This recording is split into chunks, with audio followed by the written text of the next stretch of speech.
Alright, mga matitibay, once again, Rasaul Unfiltered. Isang good morning na naman sa ating lahat, mga matitibay, no? Actually, magra-run tayo ngayon ng 3K run, pero mas inuna muna natin tong ating content. Alright, para kahit umulan mamaya, no? Actually, medyo tirik yung araw, no? Kahit na medyo makulimlim, medyo parang may araw na konti, no?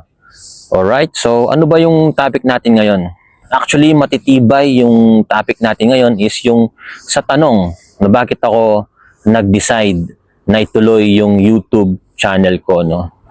Actually, mga matitibay, no, alam naman natin na yung YouTube, no, isa sa platform na sobrang nagbibigay ng magandang pagkakataon or sobrang nagbibigay ng magagandang opportunity para sa mga ibang tao para kumita ng sapat, no?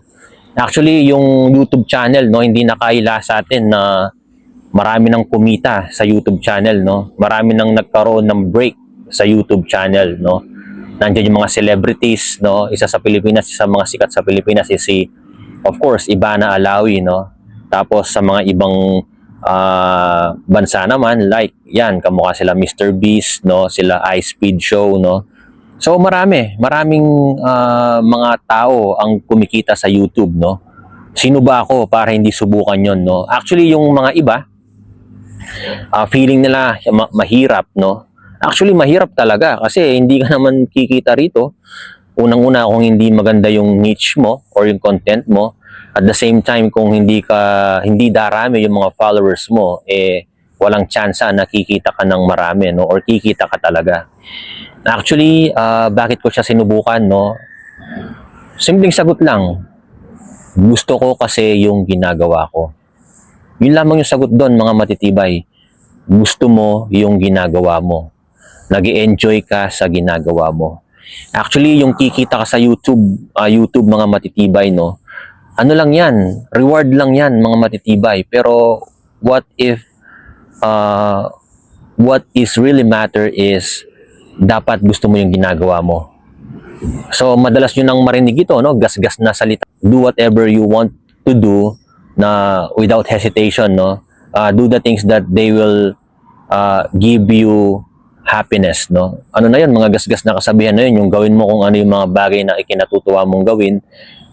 May katanungan nga nun, no? Paano ka daw kumita ng pera na parang hindi ka nagtatrabaho? Well, of course, gawin mo yung mga trabaho na gagawin mo kahit walang sahod, no? Siguro kagaya ako, no, tayo ginagawa natin, no, yung mga hobby natin, basketball, mga ganung bagay, no. Tambay, yung pagtatambay kasi mga matitibay, hobby din yan, no.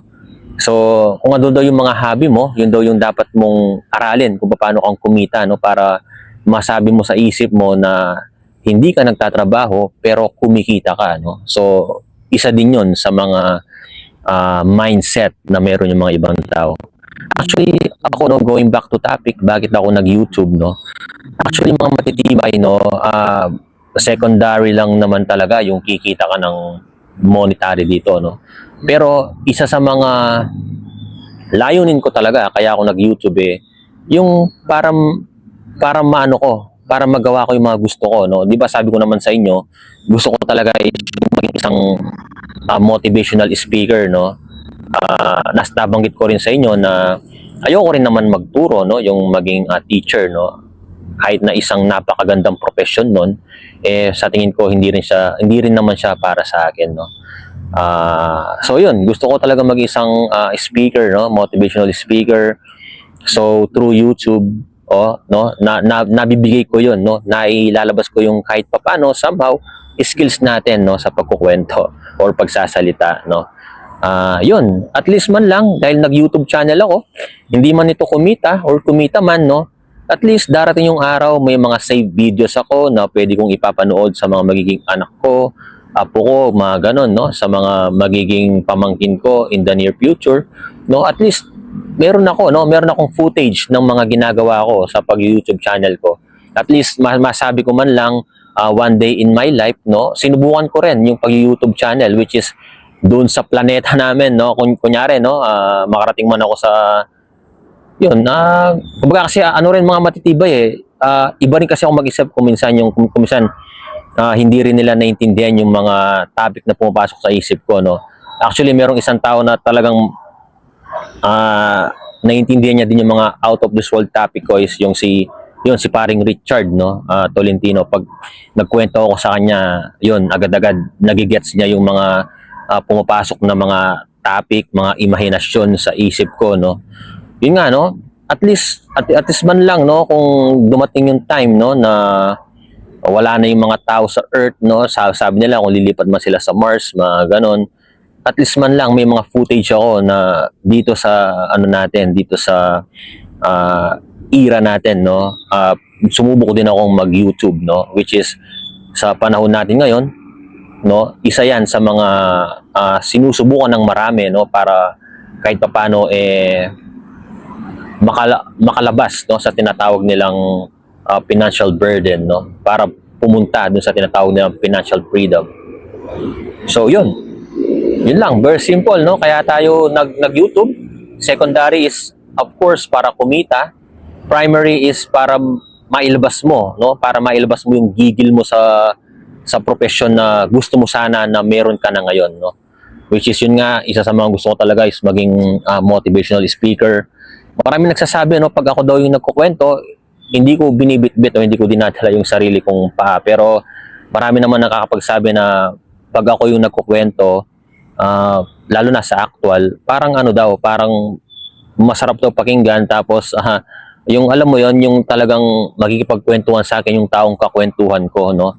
Isa sa mga skills ko yon na nakita ko, no, kapag sa nagbebenta ako ng property, parang hindi na pagbebenta yung focus namin, kwentuhan na lang, tawag dito 70% kwentuhan or 80% kwentuhan, 20% about dun sa property yung binebenta mo, tapos all of a sudden, no, biglang close deal. Ganun yung nangyayari kasi sa akin, hindi siya yung focus na dun sa binebenta, Let's say may nakaharap akong buyer, ano lang yun, sigurado more on kwentuhan yun, no.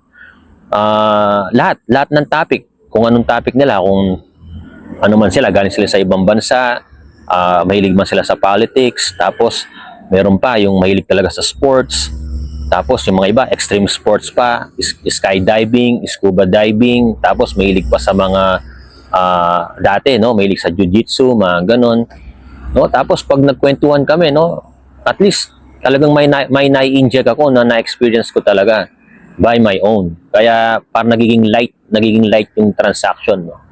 So yun, yun. Mga matitibay, yun yung isa sa mga dahilan ko kung bakit ako nag-YouTube channel, no. Para maibigay ko yung talagang gusto kong gawin, no, yung hobby ng aking sarili, no. Yun. Alright, so yun lang mga matitibay, no.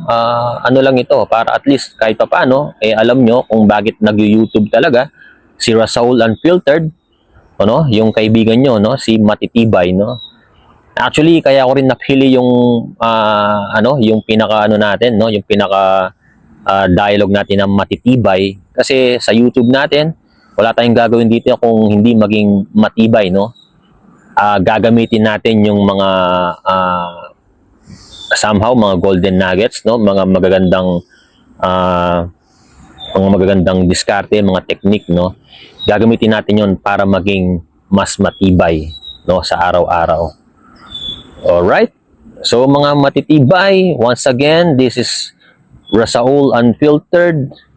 Supportahan nyo yung channel natin para magpatuloy pa tayo sa pag-grind, no.